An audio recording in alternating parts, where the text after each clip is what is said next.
laporan keuangan entitas syariah dengan laporan keuangan entitas secara umum, meningkatkan konsistensi pengaturan di dalam PSAK 401 dengan KDPPLK syariah, serta untuk meningkatkan kualitas informasi yang disajikan dalam laporan keuangan entitas syariah. Dapat kami sampaikan bahwa terdapat perubahan besar pada laporan penghasilan komprehensif dan catatan atas laporan keuangan. Dalam laba rugi, DE PSAK 401 mensyaratkan penghasilan dan beban untuk diklasifikasikan ke dalam kategori operasi, investasi, pendanaan, zakat perusahaan, pajak penghasilan, dan operasi yang dihentikan. DE PSAK 401 juga mensyaratkan penyajian subtotal laba rugi operasi, laba rugi sebelum pendanaan, zakat perusahaan, dan pajak penghasilan serta laba rugi. Perubahan ini mengakibatkan struktur laporan laba rugi lebih konsisten dan meningkatkan komparabilitas antar entitas. Selain itu, DE PSAK 401 juga memperkenalkan pengungkapan ukuran kinerja tetapan manajemen atau UKTM, Management Defined Performance Measures atau MPM, dengan tujuan untuk mengkomunikasikan pandangan manajemen atas aspek kinerja keuangan secara keseluruhan. Perubahan-perubahan tersebut sejalan dengan perubahan dalam PSAK 118, kecuali untuk kategori zakat perusahaan. Dalam ISAK DE ISAK 403 dapat kami sampaikan bahwa entitas syariah yang menerapkan SAKEP ataupun SAKMKM disyaratkan untuk penyajian laporan menyajikan laporan perubahan dana sosial sebagai bagian dari komponen laporan keuangan lengkapnya. Penyajian laporan perubahan dana sosial tersebut juga disusun sesuai dengan pengaturan yang ada di PSAK 401 atau DE PSAK 401. Untuk penjelasan lebih detail atas perubahan-perubahan tersebut, serta perubahan-perubahan lain yang ada, antara lain misalkan terminologi dari dana sikat temporer, kemudian juga penyesuaian ilustrasi laporan keuangan entitas, akan dijelaskan lebih lanjut oleh rekan-rekan DSAS yang akan menjadi narasumber dalam slide berikutnya. Demikian sambutan dari saya selaku Ketua DSAS. Mungkin selanjutnya saya kembalikan kepada Ibu Septi ya. Silakan.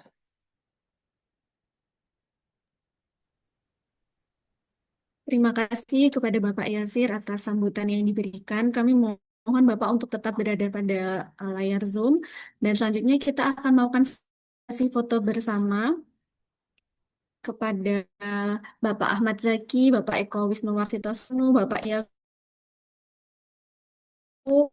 dan juga Pak Abrohmat. Bisa dinyalakan videonya. Dan juga Bapak Ibu hadirin yang lain dimohon untuk bisa menyalakan videonya ya Bapak Ibu. Mari kita tersenyum bersama-sama. Saya akan pandu untuk sesi foto ini dimulai dari slide pertama. 1, 2, 3. Baik. Selanjutnya untuk slide berikutnya. Dimohon untuk tetap tersenyum ya Bapak Ibu. 1, 2, 3.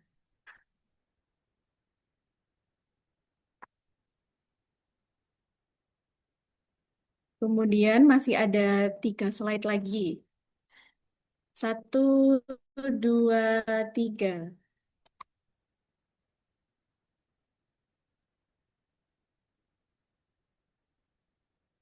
Slide keempat, dimohon untuk tetap tersenyum ya Bapak Ibu. 1, 2, 3.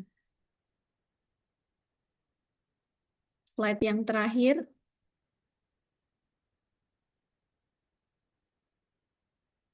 1, 2, 3. Baik, terima kasih.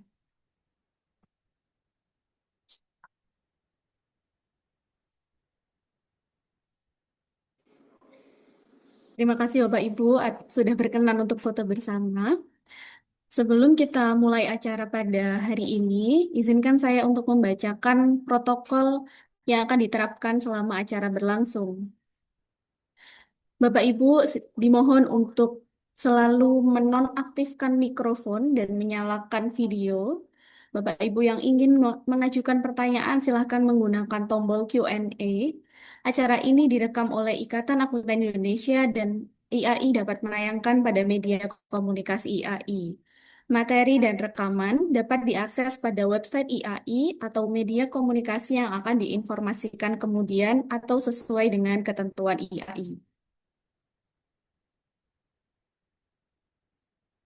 Bapak Ibu peserta juga diharapkan dapat mengisi link presensi melalui QR Code yang telah kami tampilkan pada layar Bapak Ibu semua, atau bisa juga melalui tautan yang ada di bawah QR Code tersebut.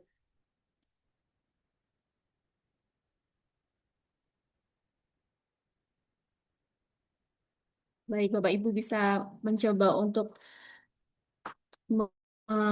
mengisi presensi dengan QR Code tersebut.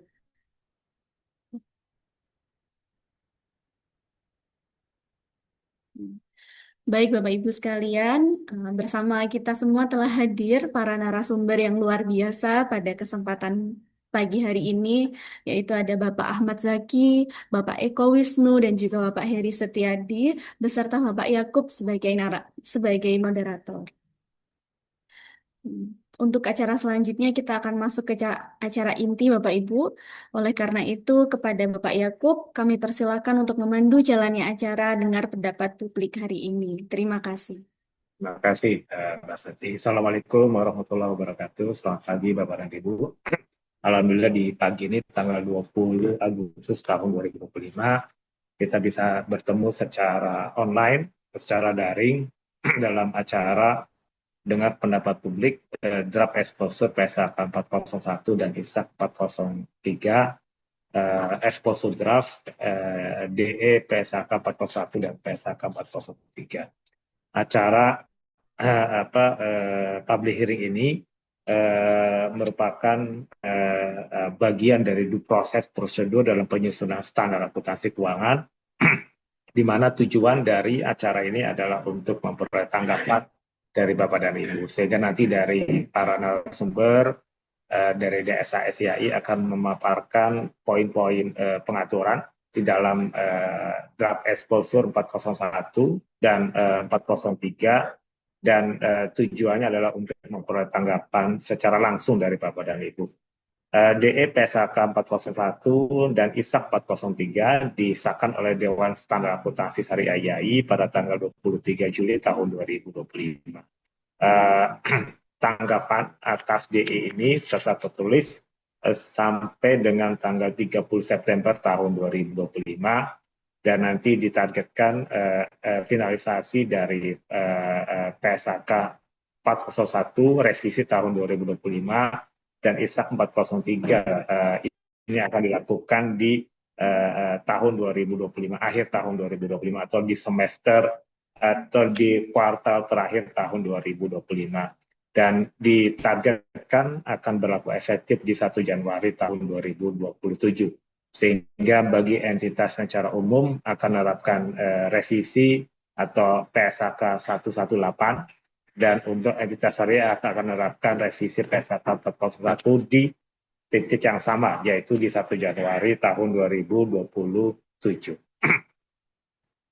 Tadi tujuan dari public hearing ini adalah untuk memperoleh tanggapan Bapak Ibu secara langsung. Nanti akan ada pemaparan dari narasumber, yaitu Pak Ahmad Zaki, Pak Eko Wisnu, dan Pak Heri Setiadi. Ketiganya merupakan anggota Dewan Standar Akuntansi Syariah IAI. Nanti setelah itu Bapak dan Ibu akan ada sesi tanggapan secara langsung. Nanti Bapak dan Ibu bisa menyampaikan tanggapan atau pertanyaan pada saat sesi tanggapan. Baik, yang pertama nanti akan diawali dengan pemaparan oleh Pak Ahmad Zaki, dan nanti akan dilanjutkan oleh Pak Eko, dan terakhir pemaparan akan dilakukan oleh Pak Heri. Pertama kepada Pak Ahmad Zaki, dipersilakan. Silakan Pak Zaki. Ya, baik. Terima kasih Pak Yaakob. Bismillahirrahmanirrahim. Assalamualaikum warahmatullahi wabarakatuh. Um, Ya hamdan katsiran thayyiban barakan fi kama yuhibbu rabbuna wa yarda. Asyhadu an la ilaha illallah wa asyhadu anna Muhammadan abduhu wa rasuluh. Ma ba'd. Alhamdulillah di pagi hari ini kita bisa kumpul nih ya. Dan sekaligus juga yang saya hormati ini rekan-rekan dari DSAS, ada Pak Ketua, Pak Yasir, kemudian rekan anggota lainnya yang juga sebagai narasumber Pak Eko, Pak Heri, tadi juga terlihat Pak Rahmat, gitu. Dan serta rekan-rekan dari YAI ya, Bu Eli, Pak Yakub, dan Pak Jun, gitu. Baik, terima kasih kepada rekan-rekan sekalian, seluruh peserta yang hadir di pagi hari ini. Eh, Tujuan utama kami di dalam public hearing ini adalah untuk mendapatkan tanggapan, harapannya seperti itu, Nji. Baik secara langsung maupun nanti secara tertulis, gitu. Namun demikian, seperti biasa, sebelum kami paparkan, ada sedikit disclaimer ya, Pak Yakob, dari kami bahwa presentasi ini disampaikan tidak pada acara ini tidak merepresentasikan posisi DS ASYI ya. Posisi DS ASYI hanya ditentukan nanti melalui proses prosedur. Presentasi ini adalah gambaran umum, tidak dimaksudkan untuk menyajikan secara keseluruhan ya dari DE atau draft exposure secara detail gitu. Nah, nanti presentasi ini setidaknya harus dibaca ya. Nah, dibaca secara bersama-sama dengan draft exposure di 401 maupun di draft exposure ISAK 403 yang diterbitkan oleh IAI ya. Nanti yang Bapak Ibu juga sudah bisa akses di sana. Kemudian IAI tidak bertanggung jawab atas segala kerugian yang mungkin dialami oleh pihak yang bertindak atau menunda tindakan berdasarkan informasi yang dalam presentasi ini ya, baik secara langsung maupun uh, tidak langsung gitu, termasuk faktor-faktor lain gitu.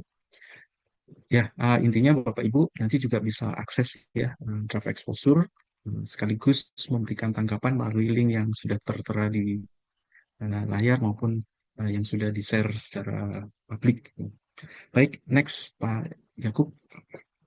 Ya, Alhamdulillah saya di kesempatan kali ini kita akan terbagi menjadi 3 bagian ya. Dan saya di bagian pertama bicara tentang latar belakang pendahuluan persyaratan umum sampai dengan nanti agregasi dan disagregasi. Baik, next Pak. Eh, Di bagian latar belakang tadi sudah disampaikan ya oleh Pak Yasir mengapa harus ada revisi ini, dan memang kalau secara umum perlu kita pahami bersama bahwa posisi di KSPKI, posisi dari PSAK Syariah itu eh, tidak berada di bagian dari pilar 1 sampai 4 itu ya, tapi setidaknya ada di bagian bawah yang bisa kita lihat, berarti PSAK kita ini bisa sejatinya nanti masuk gitu ya dalam konteks tanda petik ya, masuk di berbagai pilar standar itu, karena pengaturan kita lebih banyak bicara masalah transaksi gitu ya, dan sedangkan pengaturan-pengaturan umum lainnya masih melekat pada standar yang lain. Nah, oleh karena itu ketika ada satu standar yang berada di salah satu pilar utama dan utamanya ada di pilar 2, yaitu pilar di SAK Indonesia yang berubah, maka seperti yang disampaikan tadi Pak Ketua ya, Pak Yasir juga sudah menyampaikan bahwa agar daya bandingnya tetap terjaga juga, maka eh, itu punya dampak di PSAK kita. Nah, yang signifikan saat ini adalah dengan adanya IFRS 18 ya, yang di 2024 sudah terbit, dan itu direspon dengan terbitnya PSAK 118 atau 118 ya di bulan Mei 2025. Nah, sebelum itu di antara proses itu dari DSAS juga sudah beriringan secara paralel juga melakukan berbagai kajian dan revisi ya, proses revisi uh, untuk draft exposure PSAK 401 gitu. Nah, tepatnya pada 23 Juli ya, 2025 DSAS sudah mensahkan, dan alhamdulillah di 20 Agustus ini kita bisa melakukan public hearing, dan mudah-mudahan harapan kami cukup banyak nanti tanggapan yang masuk ya, karena PSAK ini revisi 2025 ini, revisi PSA 401 2025 ini berbeda cukup banyak perubahan yang terjadi ya dibanding dengan revisi 2022 lalu gitu. Nah, dari jumlah saja paragraf naik hampir 2 kali lipat ya, dari 156 menjadi sekitar 281 paragraf. Nah, itu menunjukkan banyak sekali uh, perubahan pengaturan yang ada. Nanti secara detail akan banyak dipaparkan di sesi kedua dan di bagian 2 dan bagian 3.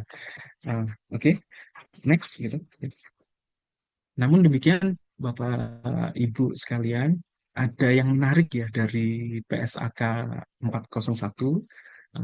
Kita tidak bisa membaca PSAK 401 seperti PSAK 4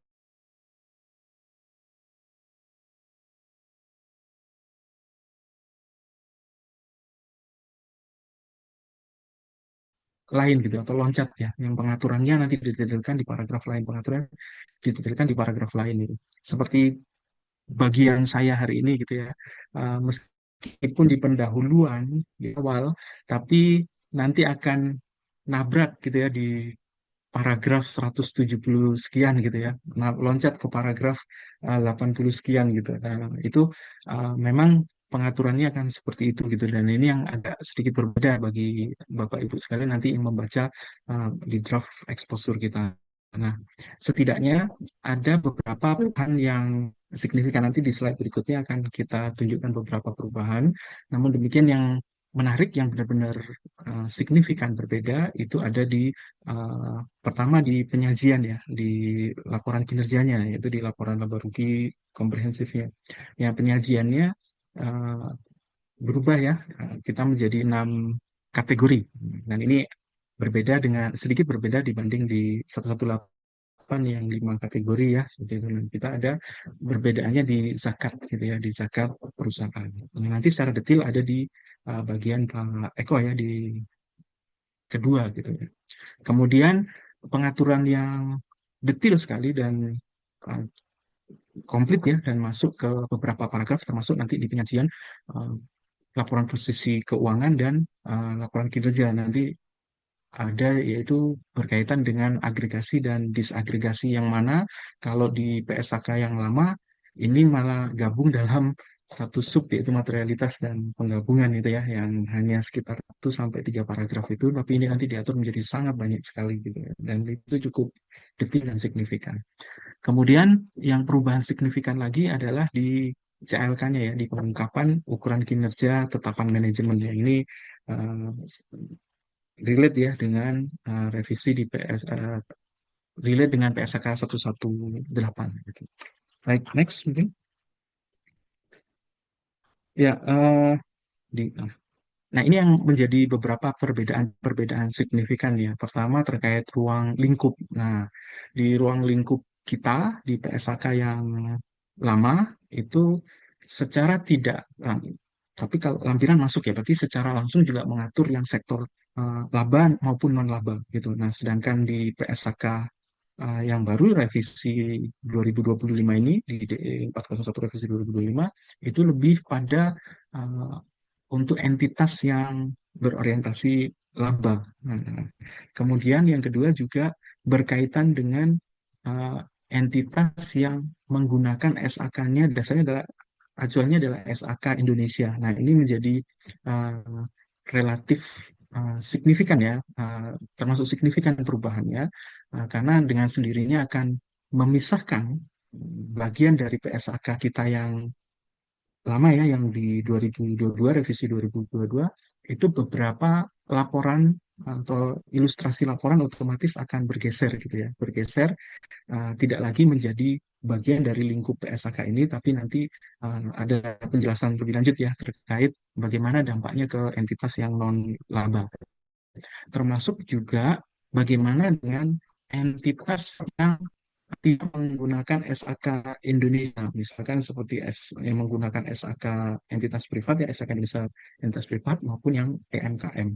Nah, oleh karena itu, uh, efek dari perubahan ruang lingkup ini nanti memunculkan uh, ISAK ya, interpretasi standar akuntansi untuk nomor 403 berkaitan dengan bagaimana penyajian untuk dana sosial ya, dana sosial bagi entitas yang masuk atau yang menggunakan SHKEP maupun EMKM. Tuh. Kemudian di bagian persyaratan umum juga nanti ada perubahan, ada penjelasan detail tentang peran dari laporan keuangan utama gitu ya, karena ada tadi ya perubahan lingkup yang otomatis akan mempengaruhi beberapa kebijakan pengaturan berkaitan dengan transaksi di syariahnya.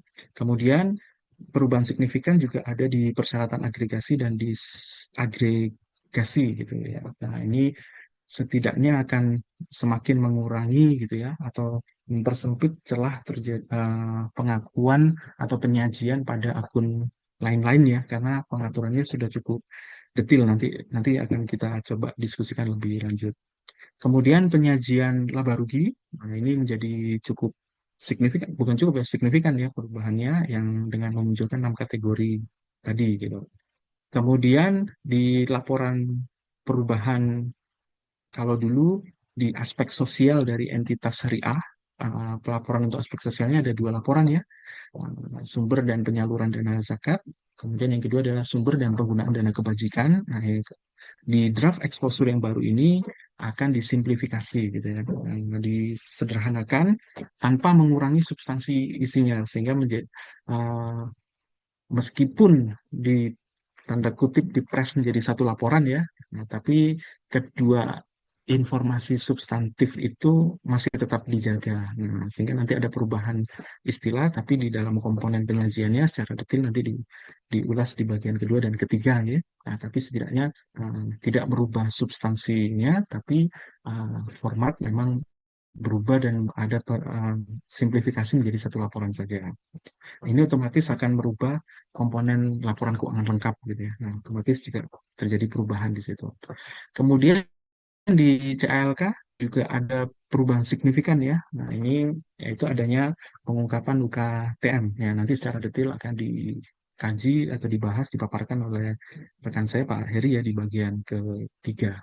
Dan yang terakhir yang ini yang signifikan yang menurut saya ya, memindahkan gitu ya, shifting banyak sekali berkaitan dengan ilustrasi ya, sehingga lampiran kalau di PSAK lama kita punya lampiran A, B, C, D gitu ya. Nah, ini otomatis C dan D gitu ya, hilang gitu. C di amil, yang D-nya di nazir ya, di entitas wakaf maksud saya.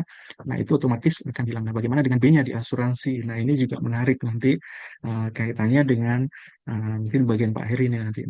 Nah, itu juga akan berubah gitu ya. Nah, banyak berubah. Apakah nanti masuk di 408 atau sebenarnya dia masuk di 401 ini juga gitu. Nah, ini nanti jadi sesuatu yang menarik untuk kita kaji di bagian Pak Eko. Baik, next gitu. Dari kemudian perubahan berikutnya dari judul gitu. Dari judul, kalau PSAK 401 revisi 2022 itu menyebutnya penyajian laporan keuangan syariah. Tapi di DE yang baru ini kita adjust ya dengan istilah penyajian dan pengungkapan, karena tadi ada perubahan signifikan di UKTM. Jadi penyajian dan pengungkapan dalam laporan keuangan syariah itu dari judul. Kemudian dari tujuan standar, insya Allah tidak berubah signifikan secara substansi ya, tapi ada yang menarik gitu ya. Nah, intinya mengatur penyajian dan pengungkapan informasi yang bertujuan umum gitu ya. Nah, untuk memastikan bahwa informasinya itu relevan dan merepresentasikan secara tepat. Atas apa? Atas unsur gitu ya. Unsur-unsur di dalam laporan keuangan itu sendiri. Nah, yang berubah itu adalah kalau yang di lama aset, liability, dana sirkah temporer, ekuitas, penghasilan dan beban gitu ya. Nah, yang baru ini nanti dana sirkah temporer mengalami perubahan ya gitu ya, perubahan di mana unsurnya menjadi unsur dana gitu ya. Nanti ada pembahasannya di bagian kedua di laporan posisi keuangan gitu. Baik, next. Kemudian untuk ruang lingkup menjadi lebih tegas, Nah, ruang lingkupnya semakin membatasi bahwa yaitu hanya di entitas yang berorientasi laba gitu. Itu yang menjadi poin utamanya gitu ya. Dan yang kedua yang mungkin tidak tampil di sini ya, tapi yang poin kedua adalah entitas yang menerapkan SHK Indonesia gitu ya, atau di pilar kedua. Nah, itulah kenapa yang nanti kita lah menerbitkan draft exposure juga untuk ISAK 403, itu terkait dengan penyajian bagi entitas yang menggunakan SHK EP maupun SHK UMKM gitu. Kemudian otomatis lagi perubahan yang signifikan tadi ya sudah saya sampaikan di komponen laporan keuangan lengkapnya. Nah, perubahan ini otomatis akan mengamandemen ya, atau memberikan perubahan juga di PSAK 409 dan 412, di mana lampiran C itu akan bergeser di PSAK 409. Nah, gitu. Dan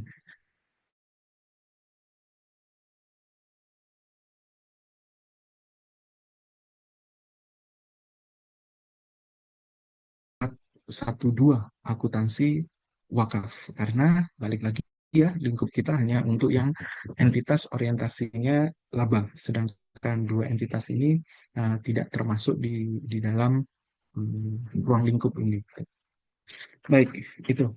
Kemudian next, sehingga komponen laporan keuangannya juga berubah ya. Kalau di PSHK yang eksis 401 revisi 2022, kita punya 7 gitu ya. Nah, ada 7 kalau lengkap seperti ini gitu ya. Nah, berubah menjadi 6 ya. Kalau dari draft exposure ini, laporan posisi keuangan masih tetap, laporan laba rugi dan penghasilan komprehensif kita sebut istilahnya menjadi laporan kinerja keuangan. Kemudian perubahan ekuitas masih tetap. Nah, yang menarik nanti dua laporan berubah menjadi satu laporan ya. Yang aspek sosial tadi, nah kita berikan nama menjadi laporan perubahan dana sosial. Nah, dan yang terakhir nanti di laporan arus kas. Nah, 5 komponen ini kita istilahkan dengan istilah laporan keuangan utama. Ini istilah-istilah yang tidak muncul di PSAK existing ya, tapi muncul di PSAK 401 yang draft exposure, juga relate dengan PSAK 118 gitu. Nah, kemudian yang bagian akhir adalah di catatan atas laporan keuangan. Nah, kemudian di paragraf 15 sebenarnya dijelaskan bahwa penyajian laporan keuangan utama itu memiliki prominensia yang setara gitu. Artinya dia dianggap sama kedudukannya. Nah, bagaimana dengan CLK-nya? CLK-nya memang tidak disebut jelas gitu ya, eksplisit, tapi di paragraf 16 sampai 23 sebenarnya sudah dijelaskan yang menunjukkan bahwa CLK pun juga memiliki kedudukan yang sangat krusial gitu ya. Sehingga nanti kita perlu memahami apa itu peran dari LKU maupun CLK itu sendiri, karena intinya dia tetap setara ya di paragraf 16 sampai 23 itu menunjukkan bagaimana peran CLK. Next. Nah, sehingga ya harus ada, karena kalau misalnya itu adalah temuan tetap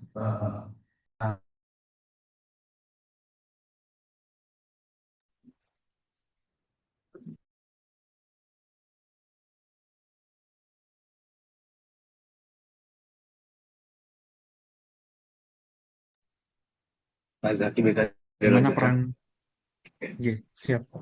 Bagaimana peran dari laporan keuangan utama dan dari peran dari CLK itu. Yang intinya kalau di peran dari LKU itu sesuai dengan definisi ya, kalau akademisi itu nyebutnya ini definisi laporan keuangan, yaitu intinya dia isinya ringkasan terstruktur dari unsur-unsur itu. Nah, berarti sifatnya lebih ringkas. Nah, kemudian penjelasan detailnya utamanya itu yang berkaitan dengan informasi-informasi material dan dia relevan, yang bisa merubah pengambilan keputusan, maka itulah gunanya atau peran dari CLK untuk mendetilkan ini. Nah, penjelasannya nanti Bapak Ibu bisa secara detail membaca di paragraf 16 sampai dengan paragraf 23 dari draft exposure kita gitu. Oke, next mungkin.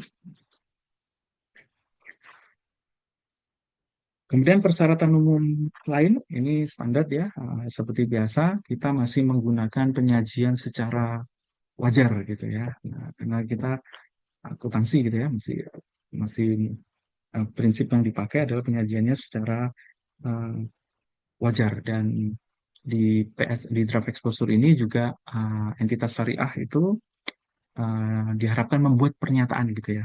Ditekankan untuk membuatkan pernyataan eksplisit dan tanpa kecuali pada CLK-nya ya, kalau memang sudah menunjukkan atau sudah patuh gitu ya terhadap SAK Indonesia gitu. Itu ya. Jadi kalau persyaratan umum terkait kita penyajiannya secara wajar, bukan benar gitu ya, secara wajar. Baik, next.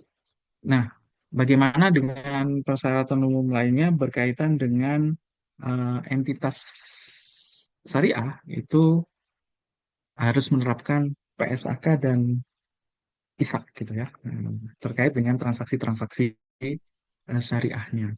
Bagaimana kalau tidak ada PSAK atau ISAK yang mengatur gitu ya.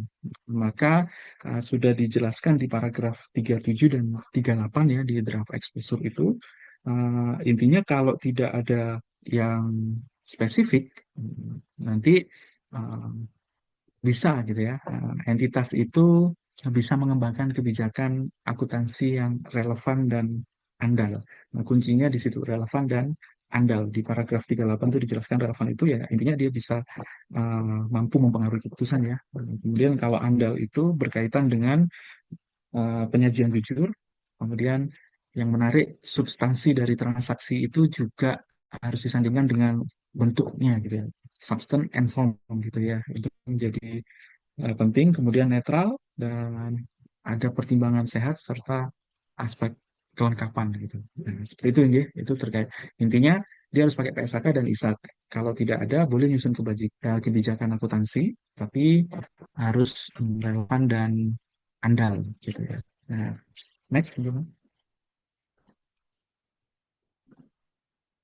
Nah, kemudian ini di bagian pertama ini yang terakhir yang berkaitan dengan agregasi dan disagregasi.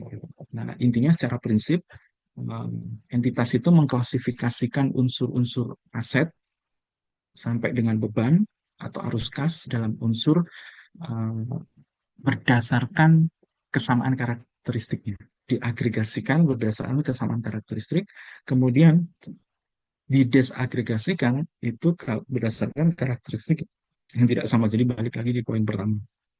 Kemudian bisa juga melakukan agregasi atau disagregasi unsur yang memenuhi peran dari laporan keuangan tadi. Jadi terkait ringkasan dan yang lainnya ya. Nanti kita bisa saja mengagregasikan karena peran dari uh, LKU maupun nanti dari CALK-nya bergantung dengan materialitas nanti akan dijelaskan lebih detail di paragraf berikutnya gitu ya. Kemudian apa yang menjadi pertimbangan? Nah, menjadi pertimbangan dalam agregasi di desagregasi itu adalah apakah unsur tersebut memiliki karakteristik yang serupa atau tidak serupa. Gitu. Nah, karakteristik yang serupa ini atau tidak serupa ini, Bapak Ibu nanti membacanya memang harus loncat gitu ya. Loncat ke paragraf 109 minimal begitu ya. Dan juga nanti di bagian yang disampaikan oleh Pak Eko ya di penyajian maupun nanti di bagiannya Pak Heri gitu. Nah, itu ada di sana. Memang seperti yang saya sampaikan di depan ya, PSTK kita ini membacanya memang loncat-loncat gitu karena uh, akan menjadi sulit dimengerti kalau langsung diurutkan berdasarkan urutan bagian. Tapi nanti bagiannya berkaitan dengan penyajian ada di masing-masing bagian kita. Makanya nanti baca PSK-nya jadi loncat-loncat gitu ya. Nah, misalkan secara sifat itu, bagaimana secara sifat itu nanti bisa lihat di penyajian di laba berkaitan dengan beban dan penghasilan misalkan. Gitu. Nah, misalkan dalam kalau sifat itu berkaitan kesamaan di penggunaan sumber daya ekonominya, misalkan jadi bahan baku dengan benar di agregasi kasus di bahan baku, nah, kemudian tenaga kerja langsung seperti itu, ataupun depresiasi dengan amortisasi itu diagregasikan sendiri. Kemudian kalau fungsi misalkan berkaitan dengan uh, riset gitu ya, atau sales and apa, nah itu dikategorikan seperti itu. Dan kalau jenis ya berkaitan dengan contohnya saja misalkan barang atau jasa atau ini berkaitan dengan pelanggan seperti itu ya. Jadi intinya ini adalah pilihan-pilihan agregasi yang bisa diterapkan secara detail nanti bisa dibaca di paragraf 109 gitu. Nah, kemudian yang berikutnya juga masih kelanjutan ya dari ini nanti uh, bisa saja unsur-unsur tadi, terutama unsur aset, liability, dana, dan unsur ekuitas itu mungkin memiliki karakteristik yang cukup tidak serupa gitu. Misalkan nanti lihat di aset tetap, diagregasikan, itu sesuai dengan PSLK 216 terkait aset tetap. Kemudian piutang disagregasikan berdasarkan jumlah piutang pihak ketiga, jumlah piutang berelasi, ataupun jumlah lainnya. Ya. Termasuk nanti kalau di entitas syariah, bisa saja masuk di akad, gitu kan ya. Nah, itu juga berkaitan. Kemudian untuk selanjutnya, kalau persediaan ya ikut di PSK 202, utang disagregasikan, berikut seterusnya seperti itu. Jadi, nggak apa-apa, intinya di sana. Monggo next gitu.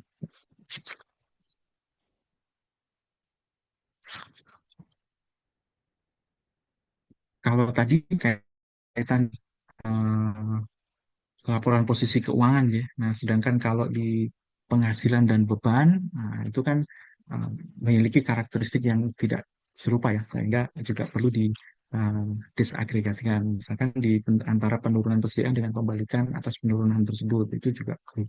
Kemudian kerugian penurunan nilai aset dengan pembalikannya. Begitu juga dengan penghasilan dan beban dari pelepasan aset tetap. Yang intinya nanti Bapak Ibu akan merujuk lagi di masing-masing uh, PSAK itu. Nah, ini secara detail, Bapak Ibu,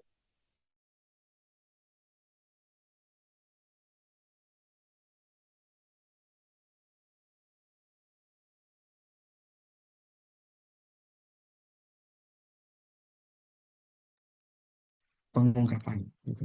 Nah, begitu ya. Next. Nah, kemudian uh, berkaitan dengan masalah labeling gitu ya, penamaan gitu ya. Nah, penamaan juga. Nah, ini kalau yang di PSAK baru kita ini di DE 401 itu memberikan panduan gitu ya, memberikan panduan yang intinya adalah ketika memberikan label itu adalah merepresentasikan karakteristik unsur tersebut gitu. Nah, termasuk juga ada potensi bagaimana kita mengagregasi atau mengagregasikan ya antara yang material dengan yang tidak material. Misalkan sama-sama memiliki karakteristik unsur yang serupa, tapi yang satu ada yang material dan tidak tidak material. Nah, di paragraf 73, nah ini saya balik lagi ya, di paragraf 73 itu diberikan panduan gitu ya, diberikan panduan bagaimana kalau unsur yang material diagregasikan dengan unsur yang sama-sama material. Nah, maka uh, PSK kita mengarahkan perlu pengungkapan untuk masing-masing unsurnya. Bagaimana dengan kalau mengagregasikan unsur yang material dengan yang tidak material?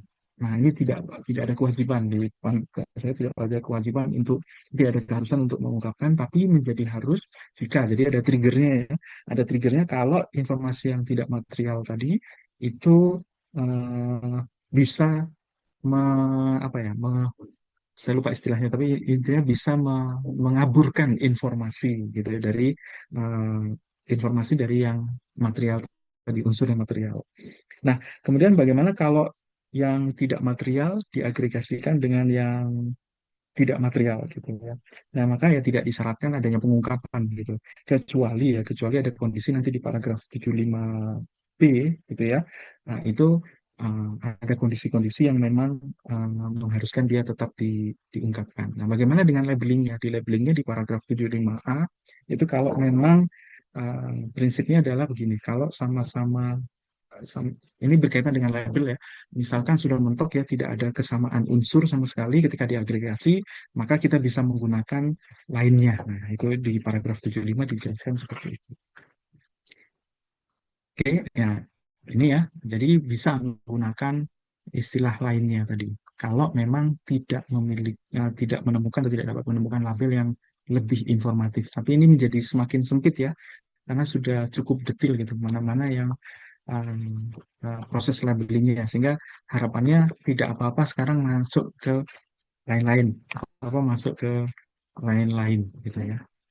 Oke, nah, saya pikir itu ya dari saya. Selanjutnya saya kembalikan ke moderator. Monggo Pak Iya. Eko, terima kasih. Ya, terima kasih Pak Zaki atas pemaparannya. Kita masuk ke bagian kedua, pemaparan dari Pak Eko. Pak Eko akan menjelaskan mengenai laporan posisi keuangan, laporan kinerja keuangan, dan juga laporan perubahan dana sosial. Pada Pak Eko, dipersilakan, mungkin waktunya kurang lebih 15 menit Pak Eko. Silakan Pak Eko. Ya, baik. Terima kasih Pak Yakub. Bapak Ibu, saya akan melanjutkan highlight dari substansi pengaturan di dalam draft exposure revisi PSAK 401 ini secara lebih detail untuk masing-masing komponen laporan keuangan utama ya yang mengalami penyesuaian di dalam revisi PSAK 401. Jadi yang pertama kita mulai dari laporan posisi keuangan. Tadi Pak Zaki sudah menyinggung ya bahwa di revisi PSAK 401 ini kita tidak lagi menggunakan klasifikasi dana sirkah temporer di dalam pasifa ya, di bagian pasifa dari laporan posisi keuangan ya, tapi ini kita sesuaikan dana klasifikasi dana sirkah temporer ini sekarang kita sesuaikan menjadi dana saja ya.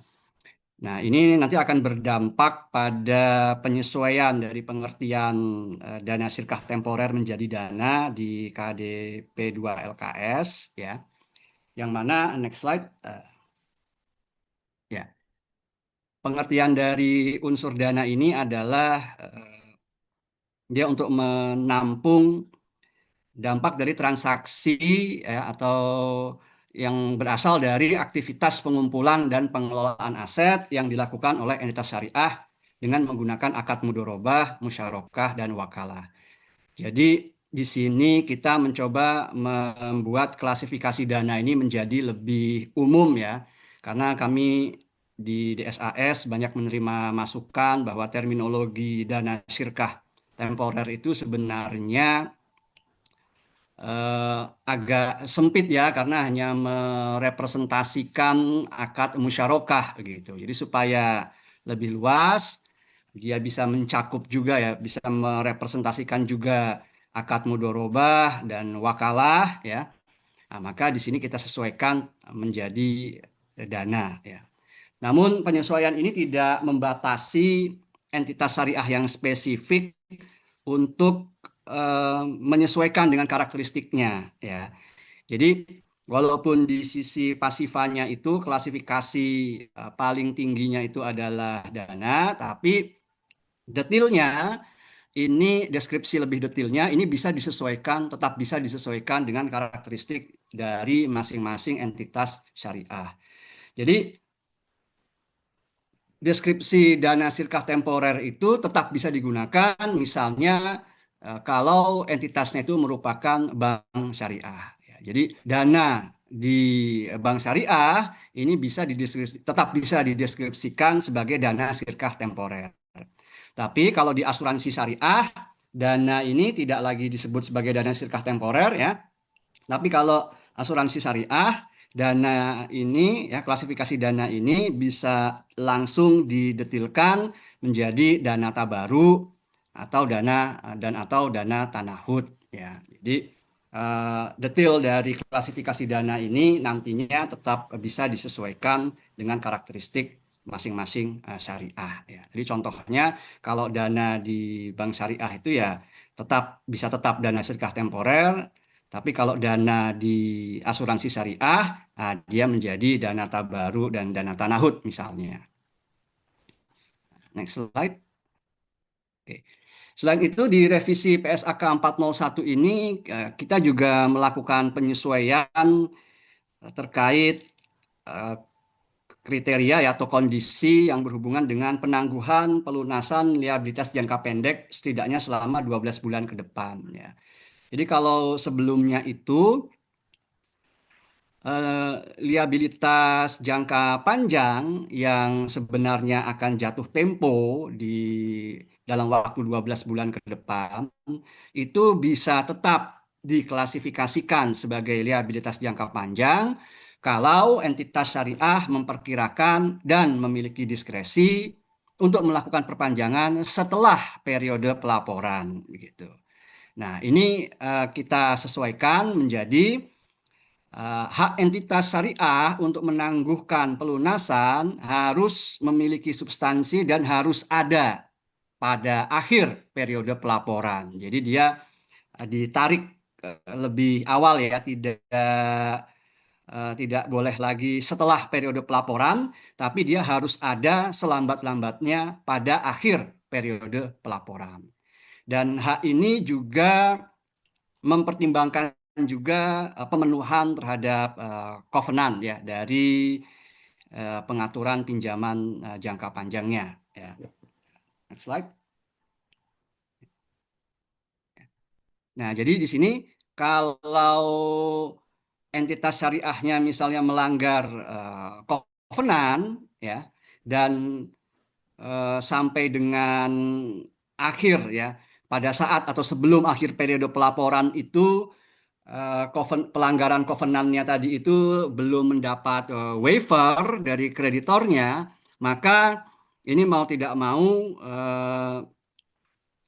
liabilitasnya itu yang tadinya jangka panjang harus direklasifikasi menjadi jangka pendek akibat pelanggaran covenant tadi. Walaupun misalnya setelah akhir periode pelaporan tapi sebelum laporan keuangan diterbitkan, itu kemudian waivernya diperoleh begitu. Nah, itu kalau tetap di situ liabilitasnya tetap diklasifikasikan sebagai liabilitas jangka pendek. Hanya saja perolehan waiver setelah tanggal pelaporan, tapi sebelum laporan keuangannya diotorisasi untuk terbit itu nanti dimasukkan, dijadikan pertimbangan ya dalam pengaturan sesuai PSAK terkait peristiwa penyesuai ya setelah tanggal pelaporan begitu ya. Maaf sebelumnya oke ya. Nah, jadi di sini yang perlu diperhatikan adalah terkait reklasifikasi dari liabilitas jangka pendek dari reklasifikasi dari liabilitas jangka panjang menjadi jangka pendek ini adalah bahwa ketika terjadi pelanggaran covenant maka waivernya itu harus sudah diperoleh ya paling lambat pada akhir periode pelaporan. Jadi tidak boleh melewati akhir periode pelaporannya ya, itu supaya liabilitasnya bisa tetap diklasifikasikan sebagai liabilitas jangka panjang ya. Nah, next slide. Nah, berikutnya laporan penghasilan komprehensif ini adalah bagian yang mengalami perubahan paling mendasar ya dibandingkan dengan ketentuan dalam PSAK 401 sebelumnya ya, karena di sini penyajian laporan penghasilan komprehensif itu menggunakan format yang benar-benar baru ya. Jadi di bagian atas itu pertama kita menyajikan pendapatan dan beban dari kategori operasi ya. Jadi pendapatan dikurangi beban dari kategori operasi ini menjadi laba rugi operasi. Sekilas ini seperti tidak ada perubahan, tidak berbeda ya dari pengaturan yang lama, tapi kalau kita perhatikan nanti definisi dari kategori operasi ini, maka kategori operasi ini tidak hanya meliputi pendapatan dan beban dari operasi normal ya atau aktivitas rutin perusahaan, tapi di sini juga termasuk pendapatan dan beban yang bersifat tidak rutin ya atau irregular items gitu. Nah, ini tentu akan mengubah pendekatan kita dalam melakukan analisis profitabilitas ya dari laporan penghasilan komprehensif. Kalau sebelumnya kita punya sense bahwa kalau kita ingin menilai berapa sebenarnya kinerja perusahaan yang sustainable gitu ya. Itu kita bisa lihat dari laba atau rugi operasinya, karena biasanya untuk yang irregular itu kita letakkan di bawah ya sebagai pendapatan atau beban lain-lain. Nah, sekarang ini pendapatan dan beban lain yang sebelumnya jadi pendapatan dan beban lain-lain karena dia bersifat irregular, itu semua naik ke atas, masuk dalam kategori operasi selama dia terjadi di satu periode gitu ya. Nah, itu sehingga laba rugi operasi yang disajikan di laporan penghasilan komprehensif ini meliputi baik yang berasal dari aktivitas rutin, aktivitas normal, maupun yang bersifat irregular.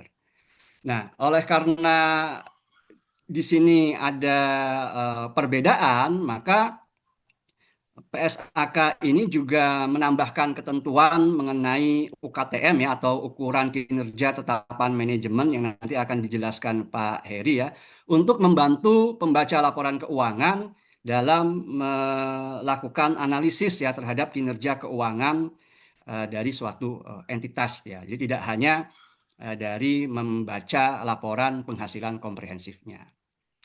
Nah, setelah laba rugi operasi ini ada ada kategori yang kedua, yaitu kategori investasi. Ini mencakup pendapatan dan beban dari aktivitas investasi perusahaan ya.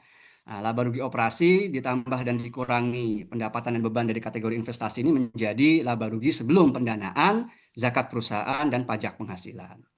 Nah, untuk kategori pendanaan ini adalah beban-beban yang berasal dari aktivitas pendanaan perusahaan. Jadi kalau misalnya ada entitas syariah menerbitkan sukuk, nah maka beban imbalan sukuknya itu akan masuk dalam kategori pendanaan. Atau kalau di entitas konvensional ini beban bunganya itu masuk dalam kategori pendanaan. Lalu untuk kategori zakat perusahaan ini tentu karena kita entitas syariah, jadi di sini kita punya beban zakat perusahaan yang dimasukkan dalam kategori ini, ya. Nah, dari laba rugi sebelum pendanaan dan zakat perusahaan dikurangi beban-beban tadi itu menjadi laba rugi sebelum pajak penghasilan. Nah, laba rugi sebelum pajak penghasilan dikurangi dengan beban pajak penghasilan dan operasi yang dihentikan ya, kalau ada barulah itu menjadi laba rugi. Laba ruginya nanti menjadi penghasilan komprehensif lain, plus minus penghasilan komprehensif lain menjadi total penghasilan komprehensif. Yang perlu dicatat juga di sini PSAK 401 ini berbeda dengan PSAK 118. Kalau di PSAK 118 entitas itu punya pilihan, apakah mau menyajikan laporan laba rugi dan penghasilan komprehensif itu dalam satu laporan atau dalam dua laporan yang terpisah. Jadi ada laporan laba rugi sendiri dan ada laporan penghasilan komprehensif yang terpisah. Nah, itu ada pilihan seperti itu kalau di PSAK 118. Tapi di PSAK 401 ini kita hanya ada satu format laporan penghasilan komprehensif dalam satu laporan ya. Jadi penyajian laba ruginya dan penghasilan komprehensif lainnya disajikan dalam satu laporan, tidak dalam dua laporan yang terpisah. Next slide. Nah, ini pengertian dari kategori di dalam laporan laba rugi ya. Jadi kategori operasi adalah penghasilan dan beban dari aktivitas bisnis utama atau yang tidak diklasifikasikan dalam kategori lain, termasuk ini tadi yang bersifat irregular ya. Lalu untuk kategori investasi adalah penghasilan dan beban dari investasi pada entitas asosiasi, ventura bersama, dan entitas anak yang tidak dikonsolidasi, serta penghasilan dan beban dari penempatan kas dan setara kas ya. Lalu untuk kategori pendanaan adalah penghasilan dan beban dari aktivitas yang mengakibatkan perubahan jumlah serta komposisi liabilitas dan dana. Lalu untuk kategori zakat perusahaan ini adalah untuk beban zakat perusahaan yang dibayarkan oleh entitas syariah. Lalu untuk pajak penghasilan ini beban atau penghasilan pajak yang diakui sesuai dengan PSAK 212 ya, ini tentang akuntansi pajak penghasilan. Untuk operasi yang dihentikan ini adalah penghasilan dan beban dari operasi yang dihentikan yang diakui sesuai dengan PSAK 105. Next slide. Nah, pengaturan yang tadi kami sampaikan itu adalah pengaturan yang berlaku untuk entitas umum. Ya, jadi entitas syariah secara umum.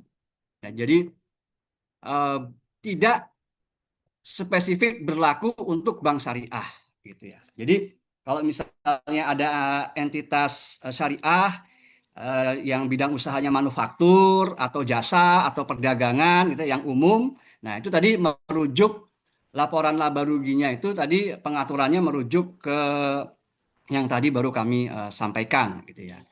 Nah, tapi kalau untuk entitas syariah dan ini mayoritas ya saat ini menjadi mayoritas entitas syariah di Indonesia ya, yang untuk entitas syariah yang bentuknya adalah lembaga keuangan ya. Jadi untuk lembaga keuangan syariah atau LKS itu di sini dia masuk dalam pengertian entitas yang memiliki aktivitas bisnis utama spesifik. Ya, jadi untuk lembaga keuangan syariah rujukannya itu tidak langsung ke pengaturan yang tadi baru saja kami sampaikan ya. Tapi untuk lembaga keuangan syariah itu dia juga harus memperhatikan ketentuan terkait aktivitas bisnis utama spesifik. Karena di sini diatur di PSAK 401 revisi ini diatur bahwa yang disebut aktivitas bisnis utama spesifik itu adalah entitas yang aktivitas utamanya itu berinvestasi pada aset atau memberikan pendanaan kepada pelanggan. Nah, lembaga bank syariah ya khususnya itu masuk dalam pengertian ini. Masuk dalam pengertian entitas syariah yang memiliki aktivitas bisnis utama spesifik, yaitu atau terutama memberikan pendanaan kepada pelanggan. Nah, untuk entitas syariah yang memiliki aktivitas bisnis utama spesifik ini, maka penghasilan dan bebannya itu dikategorikan atau dimasukkan dalam kategori operasi. Nah, jadi kalau ini yang membuat penerapan dari pengaturan sebelumnya itu agak berbeda ya kalau di lembaga keuangan syariah ya. Kalau di pengaturan umum sebelumnya ya, penghasilan dan beban yang berhubungan dengan perubahan liabilitas dan dana itu kan masuknya ke kategori pendanaan. Tapi kalau untuk lembaga keuangan syariah ya, penghasilan dan beban yang berhubungan dengan perubahan liabilitas ya, jadi misalnya beban bagi hasil kepada nasabah itu tidak masuk ke kategori pendanaan, tapi dia masuknya tetap ke kategori operasi ya. Next slide. Nah, ini panduannya ya, panduan bagan yang bisa dijadikan panduan untuk menentukan klasifikasi penghasilan dan beban dari entitas syariah yang memiliki aktivitas utama spesifik ya.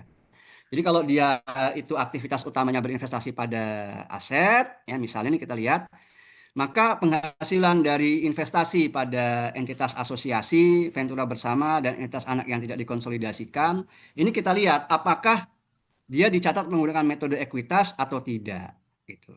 Kalau dia dicatat menggunakan metode ekuitas, maka dia masuk dalam kategori investasi.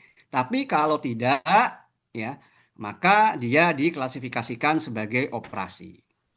Ya. Sementara untuk bank syariah, nah, tadi ya, bank syariah ini termasuk dalam entitas syariah yang memiliki aktivitas utama spesifik, ya, dalam hal ini adalah memberikan pendanaan kepada pelanggan.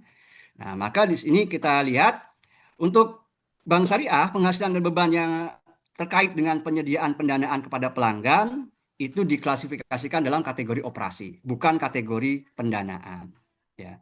Nah, demikian juga untuk penghasilan dan beban yang berasal dari pembiayaan yang disalurkan kepada nasabah itu tidak masuk dalam kategori investasi ya, tapi masuk dalam kategori operasi. Ini kalau bank syariah.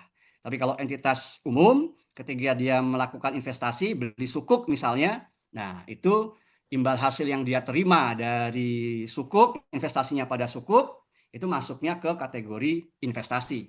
Kalau entitas umum. Tapi kalau bank syariah, dia masuk ke operasi. Nah, ini perbedaan-perbedaan seperti ini yang perlu kita perhatikan juga dalam pengaturan di revisi PSAK 401. Next slide. Nah, bagaimana sekarang penghasilan dan beban dari pelepasan atau penghentian pengakuan aset dan liabilitas.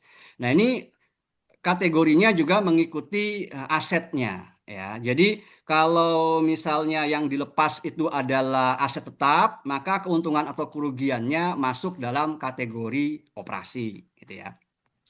Tapi kalau misalnya keuntungan dan kerugiannya itu timbul dari pelunasan dipercepat. Jadi misalnya ada entitas syariah menerbitkan sukuk yang kemudian dilunasi, ada percepatan pelunasan, ya, melakukan percepatan pelunasan atas sukuknya tersebut. Nah, keuntungan atau kerugian yang timbul dari transaksi itu masuknya ke kategori pendanaan. Jadi ini disesuaikan dengan pengklasifikasian pendapatan dan beban di PSAK 401 sekarang ini prinsipnya disesuaikan dengan asetnya, ya. Pak Eko, Aset waktunya yang menjadi 4 sumber. menit lagi Pak Eko.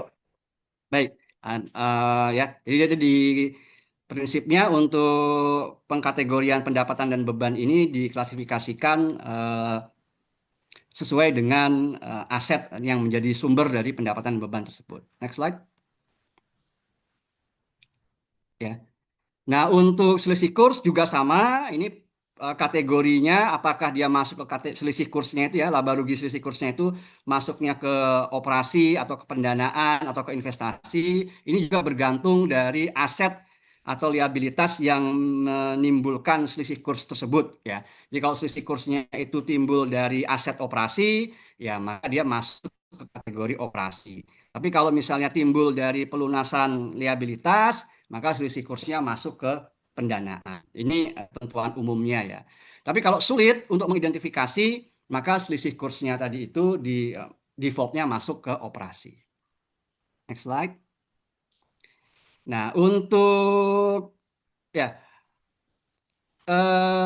selain itu di PSAK 401 ini dia juga mengatur bahwa tadi ya ini terkait penerapan prinsip agregasi dan disagregasi ya. Jadi leveling di penghasilan komprehensif di laporan penghasilan komprehensif yang tadi kita lihat itu adalah agregasi maksimal ya. Jadi kita tidak bisa melakukan agregasi lebih tinggi dari leveling yang tadi ditunjukkan di slide sebelumnya.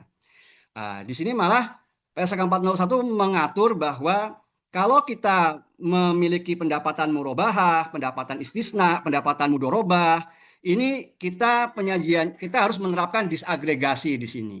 Jadi kita di bagian pendapatan operasi itu tidak bisa menggabungkan pendapatan murobahah, pendapatan mudorobah, digabung penyajiannya di pendapatan operasi, ya itu tidak bisa seperti itu.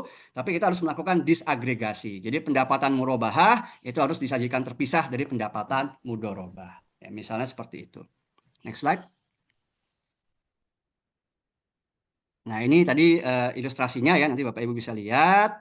Nah untuk beban, ini bisa deskripsinya bisa berdasarkan sifat atau fungsi. Umumnya deskripsi beban di laporan di tubuh ya, di face ya, di muka laporan keuangan itu berdasarkan fungsi.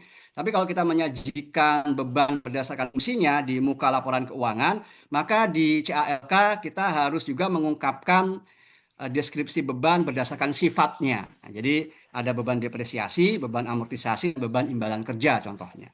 Nah, next slide. Nah, ini bagian terakhir tadi sudah disinggung oleh Pak Zaki. Untuk laporan sumber dan penyaluran dana zakat serta laporan sumber dan penggunaan dana sosial yang sebelumnya menjadi dua laporan yang berbeda, sekarang digabung menjadi satu, menjadi laporan perubahan dana sosial ya. Nah, sumbernya ini bisa dari zakat, infak, sedekah, dan penerimaan yang tidak bisa diakui sebagai pendapatan. Itu biasanya dikenal ini kalau di fatwanya disebut sebagai penerimaan TBDSP ya. Nah, penyalurannya bisa sebagai zakat kepada entitas pengelola zakat, sebagai sumbangan, atau untuk penggunaan lain. Next slide. Nah, ini contoh ilustrasinya. Next slide. Ya, nah, informasi yang perlu diungkapkan terkait laporan perubahan dana sosial ini ada sumber dananya, ada kebijakan penyalurannya, lalu ada proporsi dana ya yang disalurkan ke pihak berrelasi ya. Nah, ini adalah pengungkapannya. Next slide. Ya, demikian Pak Yakub. Kami kembalikan ke Pak Yakub. Ya, terima kasih Pak Eko atas paparannya. Sekarang kita masuk ke sesi 3 yang disampaikan oleh Pak Heristiadi. Pak Heri akan menyampaikan mengenai UKTM di dalam catatan laporan keuangan, tangan efektif, zona transisi, dampak terhadap PSAK lain, serta DEPS ISAP 403. Kepada Pak Heri dipersilakan. Ya, terima kasih Pak Yakub, Bapak Ibu semuanya. Assalamualaikum warahmatullahi wabarakatuh. Saya melanjutkan pemaparan dari dari Pak Zaki, Pak Eko maupun dari Pak Yasir di awal tadi.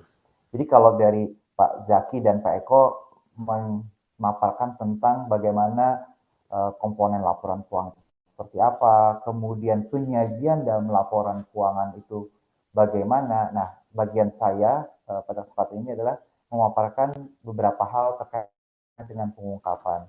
Jadi saya tidak akan memaparkan semua pengungkapan yang dipersyaratkan dalam PSAK, Bapak Ibu. Karena kan seperti yang kita ketahui secara umum, PSAK tentunya di pengungkapan dalam laporan keuangan itu harus diungkapkan seperti hal-hal yang kebijakan akuntansi dan lainnya itu standar lah, artinya tidak berubah dan itu harus diungkapkan dalam laporan keuangan. Yang saya sampaikan di sini, yang kami sampaikan di sini adalah terkait dengan pengaturan baru di draft exposure 401 ini. Di DE 401 ini dikenalkan konsep dalam laporan keuangan ada yang namanya ukuran kinerja tetapan manajemen. Sebelum itu saya memaparkan satu persatu. Jadi kalau untuk pembaca laporan keuangan kadangkala diperlukan suatu disclosure pengungkapan untuk pengguna laporan keuangan tersebut memahami atau menganalisa laporan keuangan yang disampaikan oleh manajemen. Kinerja apa yang relevan dan bagaimana kinerja itu tercermin dan diungkapkan secara komprehensif dalam laporan keuangan. Nah, di PSAK, di DE 401 itu diatur hal yang baru yaitu ukuran kinerja tetapan manajemen. Kalau kita lihat, UKTM ini adalah pengertiannya, saya untuk ini adalah pengertian yang sederhananya di sini. UKTM itu adalah subtotal penghasilan beban yang satu digunakan dalam komunikasi publik di luar laporan keuangan ya.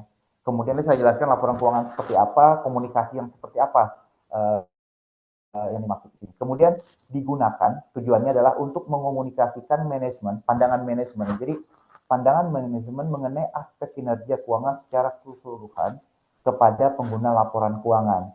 Artinya apa? Ketika manajemen mengomunikasikan di dalam laporan keuangan, tentunya ada hal-hal yang tambahan yang ingin disampaikan agar tujuannya adalah kinerja ini loh dari manajemen, kinerja ini yang dipakai oleh perusahaan.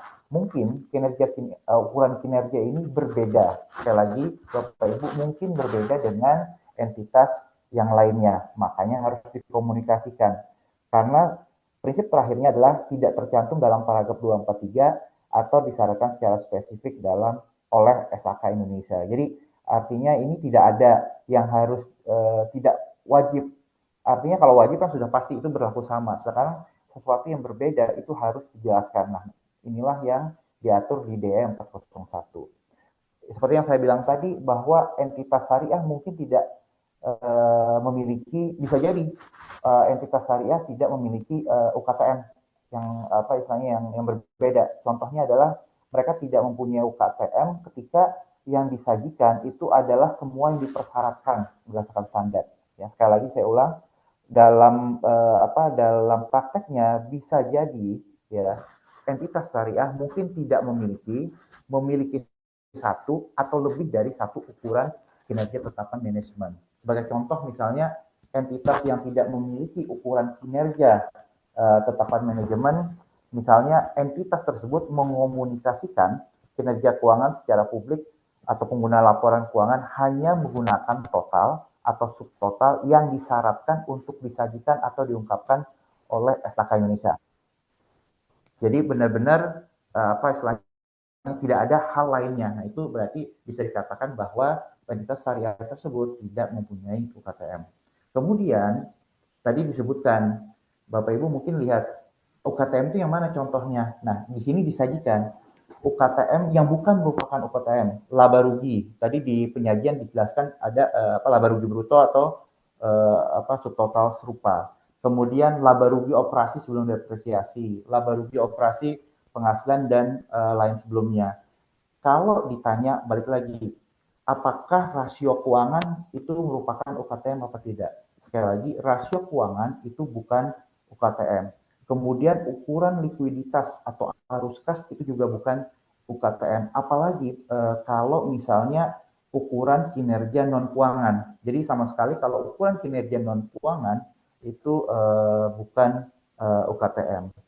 Kemudian di sini mungkin ada yang bertanya apa yang dimaksud dengan subtotal serupa. Jadi subtotal serupa itu kalau dilihat dari pengertian secara langsung ya, ininya di standar nanti Bapak Ibu bisa baca. Subtotal serupa laba bruto itu menggambarkan selisih antara suatu jenis pendapatan dan beban terkait langsung yang timbul dalam menghasilkan pendapatan tersebut. Contohnya misalnya ada subtotal terkait dengan bagi hasil neto, kemudian penghasilan imbalan dan komisi neto, atau penghasilan ijarah neto. Nah itu istilahnya itu bukan merupakan UKTM. Next-nya. Kemudian di sini yang tadi saya sebutkan, kalau secara catatan atas laporan keuangan UKTM itu adalah suatu catatan yang komprehensif di mana harus digunakan oleh manajemen untuk mengomunikasikan di luar laporan keuangan. Nah, komunikasi yang seperti apa, Bapak Ibu? Komunikasi yang di sini adalah bukan lisan, bukan unggahan sosial media lah, gitu, seperti itu, atau transkrip dari komunikasi lisan yang dilakukan manajemen. Jadi komunikasi di luar laporan keuangan ini adalah bisa misalnya annual report contohnya, kemudian presentasi kepada investor. Nah, hal-hal inilah yang istilahnya dianggap manajemen mengomunikasikan secara resmi, secara formal kepada pihak-pihak di luar tentang kinerja manajemen yang telah ditetapkan oleh manajemen perusahaan tersebut.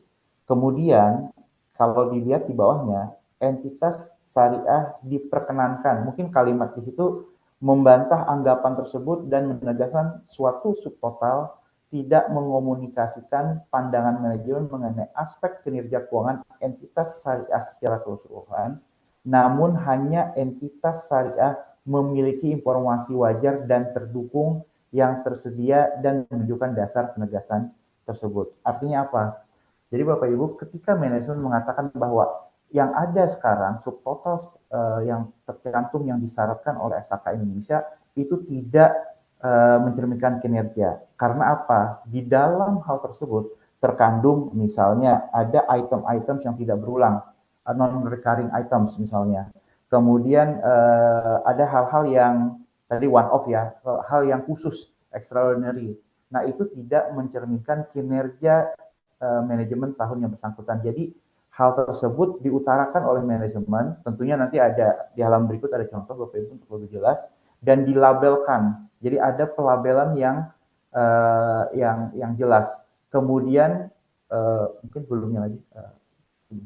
Kemudian di situ juga kalau apa istilahnya dari tanda kutip membantah itu artinya istilahnya mengungkapkan bahwa kriteria-kriteria khusus yang disampaikan manajemen bahwa itulah ukuran kinerja yang sebenarnya. Next. Nah, boleh next-nya. Nah, di sini kalau Bapak Ibu lihat yang tadi saya bilang mengungkapkan informasi. Ya, jadi informasinya kalau manajemen menetapkan kinerjanya, maka mereka harus mendefinisikan dalam suatu catatan atas laporan keuangan tunggal. Jadi dalam satu catatan, jadi jangan terpisah here and there Bapak Ibu, itu bahwa di UKTM itu seperti apa, definisinya seperti apa, aspek kinerjanya seperti apa. Kemudian di dalam laporan tersebut, catatan atas laporan keuangan juga harus diungkapkan deskripsinya dan yang dikomunikasikan seperti apa. Bagaimana menghitung UKTM, ini yang penting Bapak Ibu. Jadi bagaimana menghitung UKTM itu juga harus dijelaskan. Artinya perhitungan dari basisnya itu ada. Kemudian rekonsiliasi. Jadi kalau misalnya rekonsiliasi antara UKTM dengan total atau subtotal terdekat terbandingkan. Maksud dari subtotal terdekat terbandingkan adalah kalau misalnya dalam standar laporan keuangan ada subtotal yang berlaku umum, ketika UKTM ditetapkan berbeda, maka harus ada rekonsiliasi. Dapat angkanya itu dari mana? Jangan sampai pembaca laporan keuangan itu tidak mengetahui tiba-tiba ada magic, ini bahasa saya Bapak Ibu, ada magic number dari yang misalnya terbandingkan yang berlaku umum, yang sesuai dengan SHK, itu 500 tiba-tiba menjadi 700 atau menjadi 400. Nah, 100-nya atau selisihnya itu harus dijelaskan adanya suatu rekonsiliasi dan diungkapkan di dalam satu catatan atas laporan keuangan. Kemudian juga yang tidak kalah pentingnya adalah menghitung dari dampaknya, dampak pajak dalam hal ini, termasuk juga dampak terhadap kepentingan non pengendali ya kalau konsolidasi laporan keuangan. Dan yang tidak kalah pentingnya Bapak Ibu, mungkin di sini tidak ada ya penggunaan istilah-istilah ya. Jadi istilah-istilahnya itu kalau dalam standar kan ada cara yang jelas dan dapat dipahami. Maksudnya apa?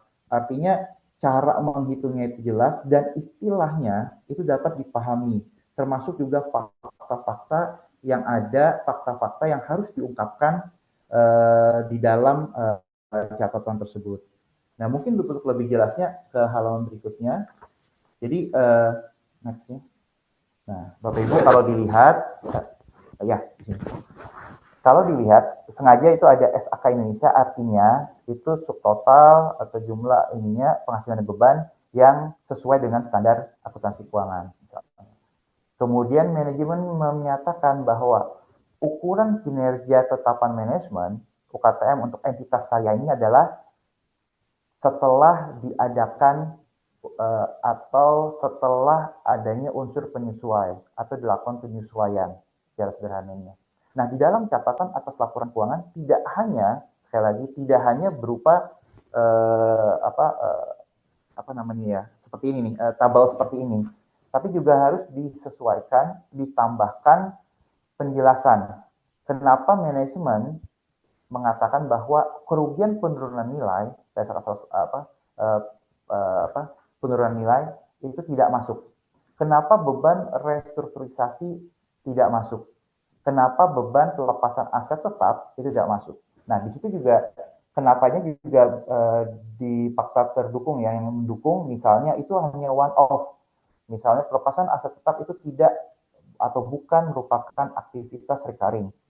Beban restrukturisasi hanyalah pada saat tahun tertentu atau pada saat tahun berjalan. Jadi ini harus diungkapkan secara jelas dan perhitungan yang tadi saya sebutkan bukan rekonsiliasi.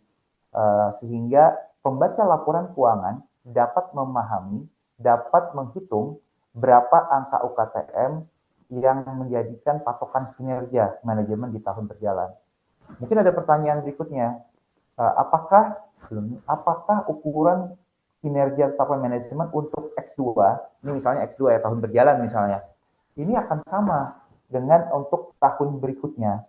Kalau dilihat di ilustrasi di standar DE 401 itu sebenarnya Bapak Ibu tidak sama, tergantung dari item-itemsnya. Tentunya ini harus ada penjelasan ya, penjelasan yang tanda kutip komprehensif dan punya basis yang kuat. Ambil contoh misalnya, kalau di tahun X3 itu tidak ada pelepasan aset tetap, tidak ada beban restrukturisasi, tentunya itu tidak relevan untuk dijadikan basis untuk mengurangi atau menambah UKTM yang disajikan di dalam laporan keuangan. Oke, next. Berikutnya.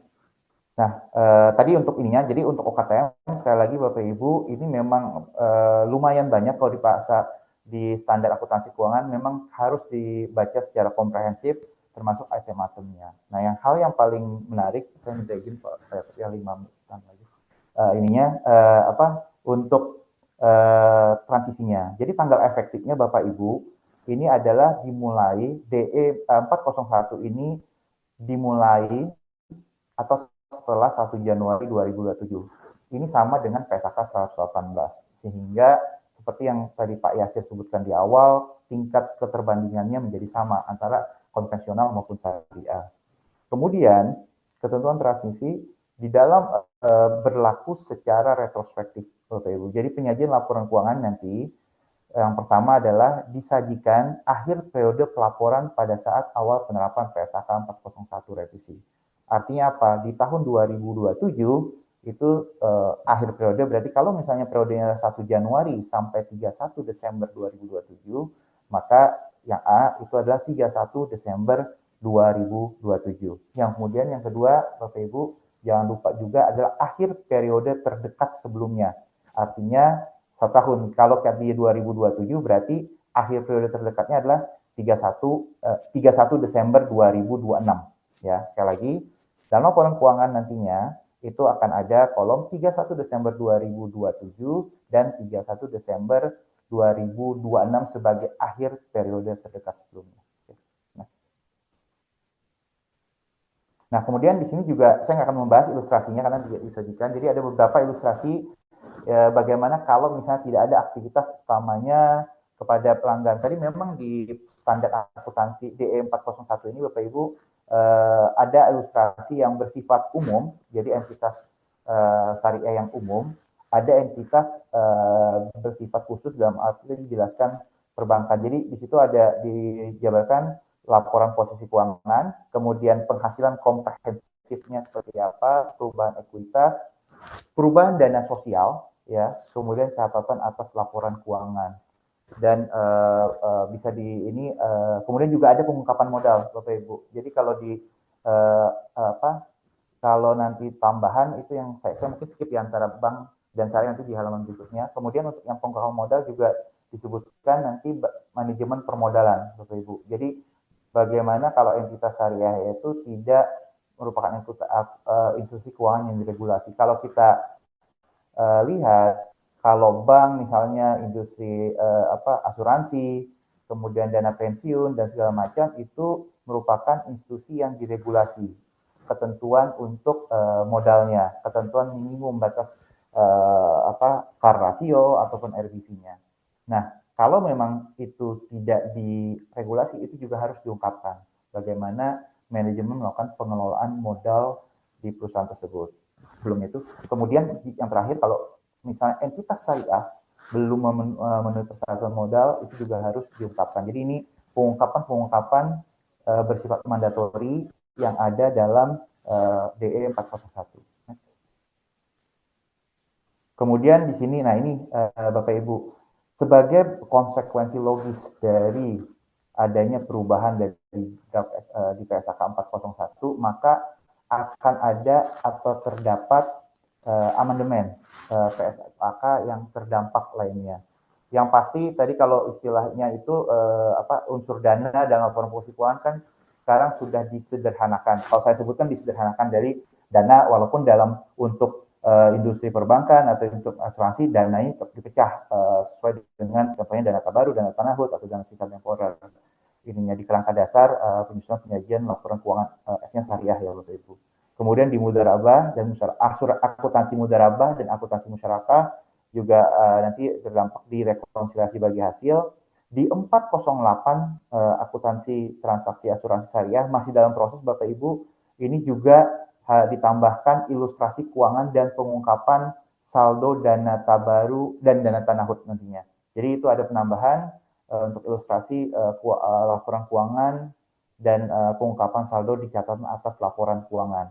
Kemudian yang akuntansi zakat, infak dan sedekah itu juga ada penambahan ilustrasi laporan keuangan, wakaf juga tersebut akan ada dan termasuk juga rincian aset wakaf seperti apa, pengungkapan rincian aset wakaf. Sedangkan PSAK lainnya yang seperti disebutkan di awal, ketika namanya berubah otomatis juga harus disesuaikan istilah unsur dana tadi, kemudian yang judulnya PSAK 401 sekarang adalah penyajian dan pengungkapan laporan keuangan syariah. Oke, next. Boleh next.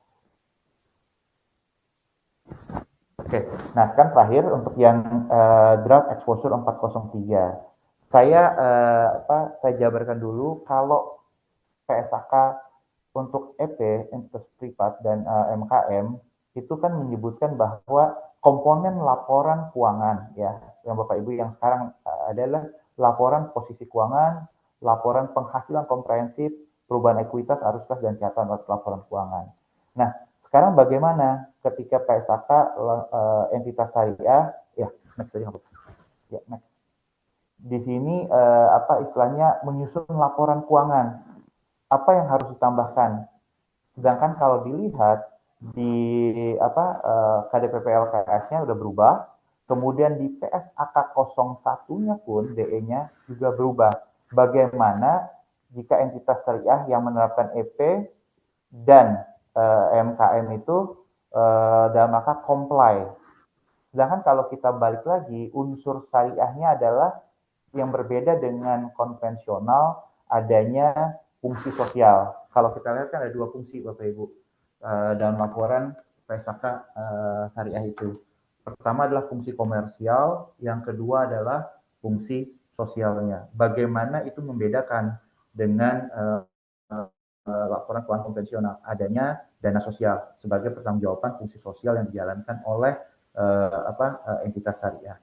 Next, sehingga untuk entitas syariah yang menerapkan, ya sekali lagi Bapak Ibu, yang menerapkan SAKEP dan SAKMKM di ISAK, ya, di interpretasi standar akuntansi keuangan 403, itu harus menambahkan, ya Bapak Ibu, harus menambahkan laporan perubahan dana sosial sebagai bagian, ya, komponen dari laporan keuangannya. Jadi mungkin balik lagi Pak Yakub atau Mas Rama sebelumnya. Nah, jadi harus ada perubahan dana slide satu lagi. Nah, jadi harus ada di ininya laporan perubahan dana sosial, ya Bapak Ibu. Jadi ada ditambahkan komponen tambahan terkait dengan dana sosial. Jadi tidak lagi 5 kalau EP, berarti ada 6, kemudian di SAK ada 4 bagian seperti itu. Oke, next. Oke, saya rasa ini ya mungkin mungkin dari saya cukup, saya kembalikan ke Pak Yakub. Terima kasih. Silakan Pak Yakub. Ya, makasih Pak Heri atas pemaparannya. Baik Bapak dan Ibu, kalau secara ringkas PSAK 401 revisi eksposografi ini mengatur dua hal. Pertama adalah penyajian dan pengungkapan laporan keuangan entitas syariah. Perubahannya terkait dengan komponen laporan keuangan.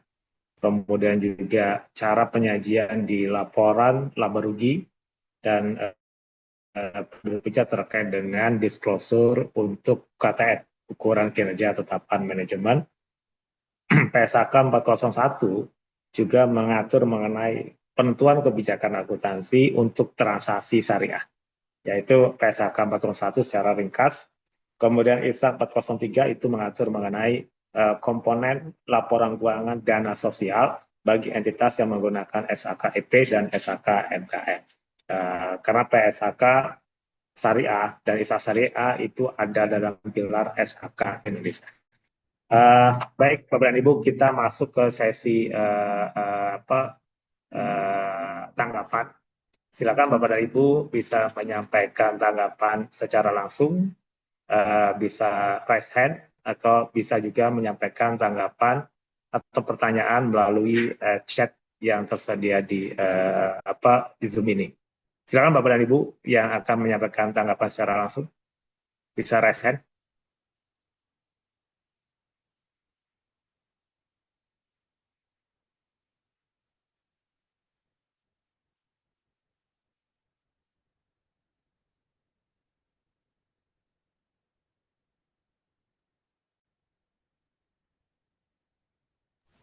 Atau Pak Yakub izin kalau memang ini bisa lewat tulis juga nggak apa-apa. Nanti kan kita masih tunggu sampai tanggal 30 September ya Pak Yakub kalau memang. Iya. Ya, kalau Bapak dan Ibu belum menyampaikan tanggapan melalui forum public hearing ini, juga nanti bisa menyampaikan tanggapan secara tertulis sampai dengan tanggal 30 September tahun 2025 melalui email dsas@iaiglobal.or.id atau iai-info@iaiglobal.or.id. Silakan Bapak dan Ibu, kalau ada tanggapan atau pertanyaan klarifikasi terkait dengan pengaturan yang ada dalam draft exposure PSAK 401 dan ISAK 403, termasuk juga di dalam kedua draft exposure tersebut ada hal-hal yang ingin diminta tanggapan Bapak dan Ibu, mungkin bisa ditayangkan Mas Ramadan atau Rio.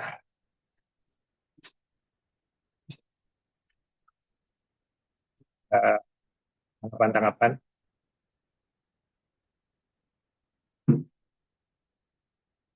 Ini list tanggapan.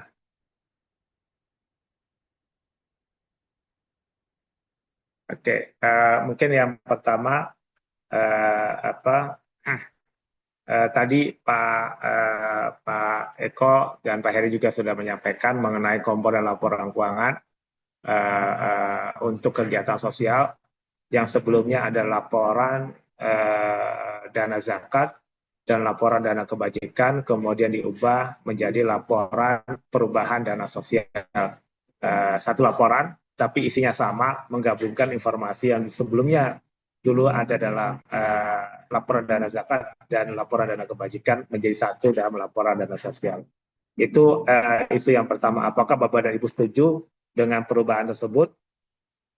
Kemudian pertanyaan kedua, di dalam PSAK 401 yang existing, itu ada ilustrasi laporan keuangan bank syariah dan laporan keuangan asuransi syariah, dan di draft exposure ini diusulkan untuk dicabut.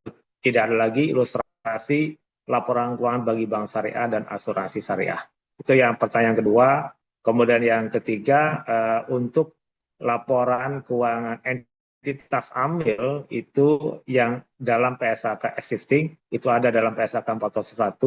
Dalam draft ini akan diubah, laporan keuangan entitas amil akan pindah ke PSAK 412, kemudian laporan ke PSAK 409, kemudian untuk yang laporan keuangan entitas wakaf akan dipindahkan ke PSAK 412. Kemudian yang keempat, Bapak dan Ibu, di dalam laporan laba rugi entitas syariah ada kategori tambahan yang tidak ada di dalam PSAK yang umum, yaitu kategori zakat perusahaan. Nah, ketika entitas syariah membayar zakat perusahaan, bagaimana disajikan dalam laporan keuangan, itu diatur di dalam PSAK ini. Ya, sebelumnya tidak ada pengaturan untuk penyajian zakat perusahaan yang dibayarkan oleh entitas. Itu permintaan tanggapan yang keempat atas itu mengenai kategori zakat perusahaan di dalam laporan laba rugi. Slide berikutnya.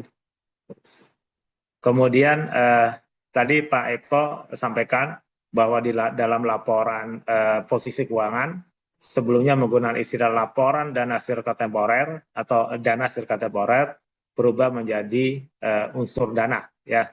Dana ini mencakup dana sirka temporer, dana-dana atau aset atau posisi yang berasal dari akad mudharabah, musyarakat, dan akad wakalah. Kemudian tanggal efektif tadi diusulkan di 1 Januari tahun 2027. Itu untuk DE PSAK 401, kemudian DE PSAK ISAK 403, slide berikutnya. Nah, Bapak dan Ibu, apakah Bapak dan Ibu PSAK ISAK 403 mensyaratkan entitas yang menggunakan SAKEP dan SAKNKM untuk menambahkan laporan dana sosial sebagai bagian dari komponen laporan keuangan lengkapnya, sehingga entitas perusahaan yang menggunakan SAKEP, komponen laporan keuangan yang menggunakan SAKEP plus laporan dana sosial yang diatur dalam ISAK 403. Entitas yang menggunakan SAKNKM, laporan keuangannya merujuk kepada SAKNKM plus laporan dana sosial yang diatur dalam ISAK 403, dan ini usulan ini berlaku efektif di 1 Januari tahun 2027. Baik, apakah ada ada pertanyaan dari Pak Abdika? Pertanyaan mungkin lebih bisa saya bacakan. Bagaimana menyusun dan menjadikan laporan perubahan dana sosial yang transparan dan akuntabel dalam suatu organisasi nirlaba atau lembaga sosial, dan apa-apa saja yang menjadi, mungkin ini isunya mengenai kalau ada entitas syariah yang merupakan nirlaba, apakah perlu menyajikan laporan dana sosial seperti entitas amil itu kan nirlaba, entitas wakaf nirlaba. Pak Zaki, Pak Eko, Pak Heri, silakan kalau ada tanggapan. Silakan. Ya, kulon ya, izin dulu Pak. Ya, kalau entitas nirlaba dalam konteks ini misalkan amil ataupun nanti ya amil ya, ini yang lebih pas di amil ya biasanya ya Pak ya. Itu nanti merefernya ke PSAK 409 ya. Nah, di PSAK 409 itu nanti sudah ada sendiri di laporan aktivitas ya. Di laporan aktivitas insya Allah cukup ini ya sudah cukup jelas dan insya Allah akuntabel di sana karena ada informasi bagaimana mendistribusikan ini ya membelanjakan dan juga menerima dana itu gitu. Nah, seperti itu Pak ya. Jadi masuknya di 409 kalau itu berkaitan dengan entitasnya amil. Mungkin kalau entitasnya non amil ya ikut nanti ISAK 335 ya di luar PSAK ini. Jadi kayak misalnya lembaga yang bukan kategori amil ataupun bukan kategori uh, nazir ya atau di entitas wakaf gitu. Itu Pak. Kalau terkait ilustrasi terima kasih ya. Sementara kita tampung ya. Kita tidak menghilangkan ya. Sebagai informasi mungkin kita perlu tekankan lagi ya. Ibaratnya shifting saja, pindah gitu ya. Pindah ilustrasi itu bergeser ke masing-masing PSAK. Tapi di PSAK 401 ini fokus hanya untuk yang entitas laba gitu. Sedangkan entitas non laba semuanya berpindah ke sana Pak ilustrasinya. Jadi tidak dihapus dalam artian dihilangkan gitu, tidak ya dalam konteks kita bicara standar secara keseluruhan. Gitu. Terima kasih tapi kita tampung.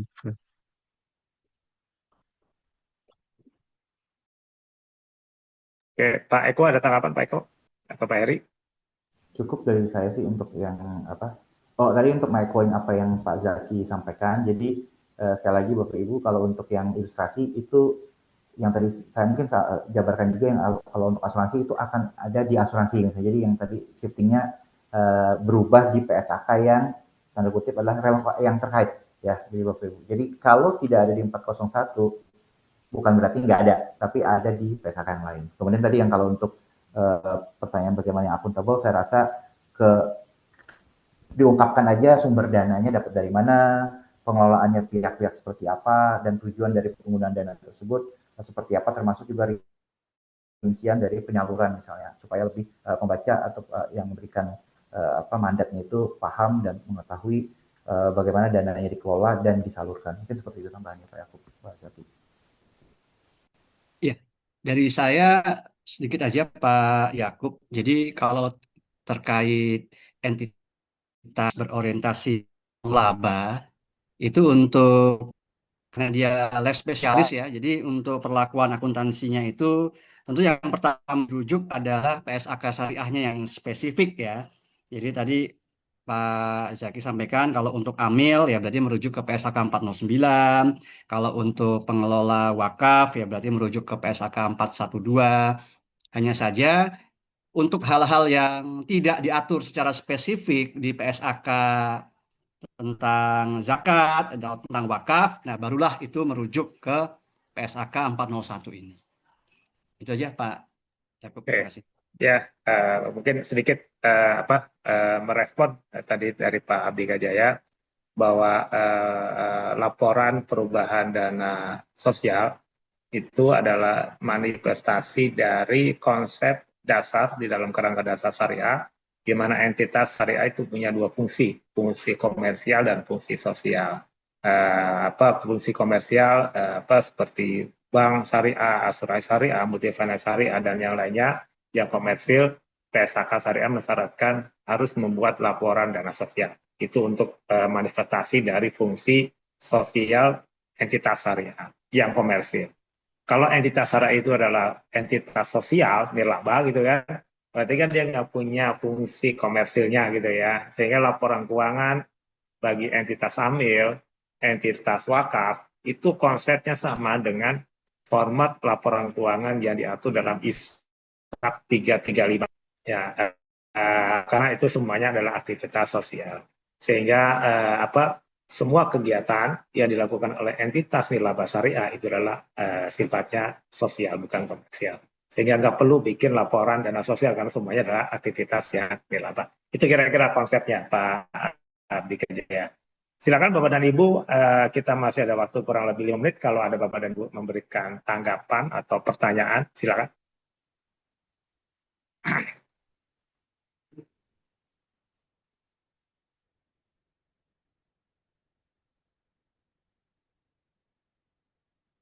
Oke, baik. Nampaknya Bapak dan Ibu belum sudah cukup ya kasih kayaknya udah jelas nih Pak Heri, Pak Eko, Pak Zaki karena udah jelas. Sehingga nanti kita tunggu Bapak dan Ibu tanggapan secara tertulis sampai dengan 30 September tahun 2025 gitu ya ke masukan email atau surat bisa disampaikan ke DSAS IAI melalui email dsas@iaiglobal.or.id atau iai-info.iaiglobal.or.id sampai tanggal 30 September ya Bapak dan Ibu sebelum nonton film G30 SPKI Bapak dan Ibu. Itu kira-kira terakhirnya ya. Insya Allah nanti setelah masa tanggapan ini selesai 30 September nanti akan dibahas oleh DSAS IAI dan mudah-mudahan ditargetkan di kuartal terakhir tahun 2025 PSHK 401 revisi tahun 2025 dan ISA 403 akan difinalkan. Terima kasih Bapak dan Ibu atas perhatian, atas waktunya dan juga atas masukannya. Kami tunggu masukan Bapak Ibu secara tertulis. Terima kasih sekali lagi. Wabillahi taufiq wal hidayah. Wassalamualaikum warahmatullahi wabarakatuh. Saya kembalikan ke Mbak Sefti. Silakan Mbak Sefti. Terima kasih untuk Bapak Yakub yang telah menjadi moderator dan juga kepada Bapak Ahmad Zaki, Bapak Eko Wisnu, serta Bapak Heri atas pemaparan materinya yang sangat luar biasa sekali ya Bapak Ibu sekalian. Nah, Bapak Ibu, kami izin informasikan bahwa IAI telah menerbitkan buku standar pengungkapan keberlanjutan yang dikeluarkan oleh DSK-IAI yang efektif per 1 Januari 2027. Buku SPK ini mencakup PSPK 1 tentang persyaratan umum pengungkapan informasi keuangan terkait keberlanjutan dan PSPK 2 tentang pengungkapan terkait iklim. Kemudian IAI juga menyediakan buku SAK Indonesia yang dikeluarkan oleh DSAK IAI. Buku SAK ini mencakup standar yang telah disahkan dan efektif per 1 Januari 2025. IAI juga menerbitkan buku SAK Syariah dan SAK Indonesia untuk entitas privat yang keduanya efektif per 1 Januari 2025. Seluruh informasi mengenai pemesanan dapat diakses melalui official WhatsApp Ikatan Akuntan Indonesia.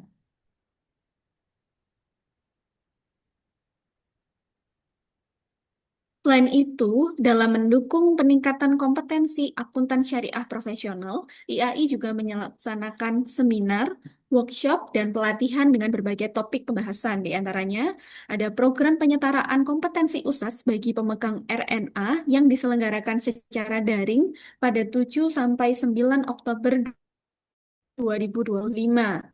Jadi masih ada kesempatan ya Bapak Ibu untuk mengikuti ini.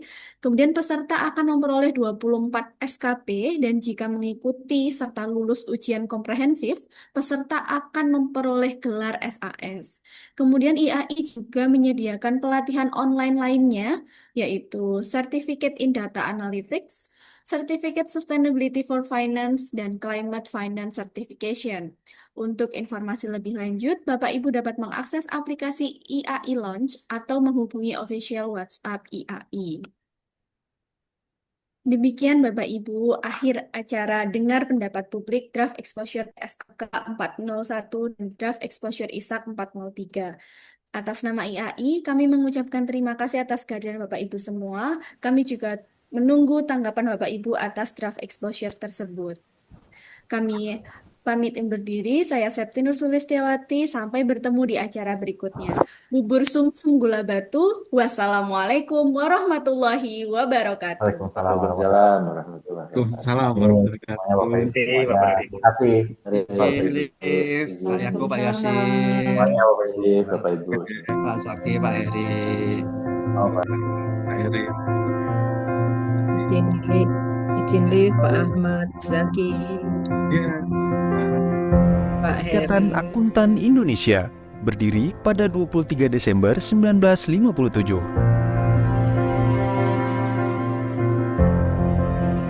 Akuntan muda tanah air mengambil prakarsa pendirian IAI, dipimpin oleh Profesor Sumarjo Citro Sidoyo. IAI didirikan untuk membimbing dan mempertinggi mutu pendidikan akuntansi dan mempertinggi mutu pekerjaan akuntan.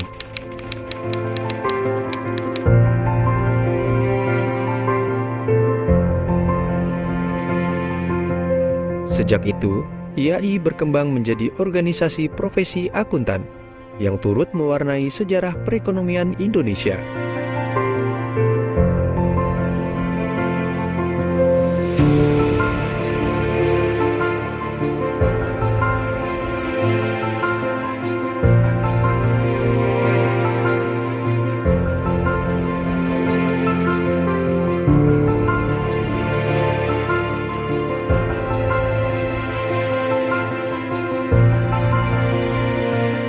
Inisiasi penting selanjutnya adalah